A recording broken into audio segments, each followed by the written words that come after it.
The following is a WMTW TV8 editorial. Here is President and General Manager David Abel. Did you know that there are people staying in 2 Portland homeless shelters who have money in the bank? This startling information was made available this week by the Department of Health and Human Services following an audit of Portland's General Assistance Program. 13 of the 30 people who spent the most time in a shelter last month were found to have at least $20,000 in their bank account. The longest staying tenant had over $92,000 in his account, while another person had in excess of $160,000 in their account. Maine's General Assistance Program reimburses cities for eligible people staying at homeless shelters. The audit says that Portland is in violation of a number of statutory and regulatory requirements, including but not limited to improper eligibility determination and reimbursement practices. Of course, the city says that they cannot turn people away when they come to the door seeking shelter. Whatever the reason, the fact that seemingly able people are spending multiple nights in a city-run shelter is deplorable.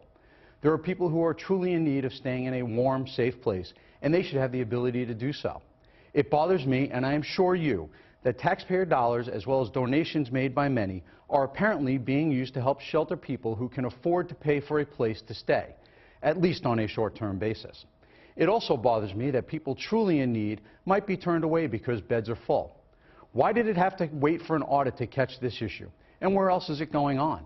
I think we should bill the people who could have paid to stay and put the money back into the shelters. This is an issue that simply cannot happen. Shelters should be for those who are desperately in need and not for those who can afford other places.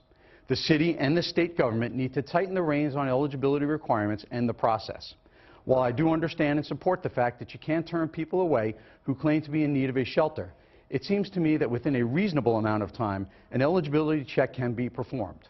We owe it to those in need as well as taxpayers and donors who truly do care and try to give help when they can.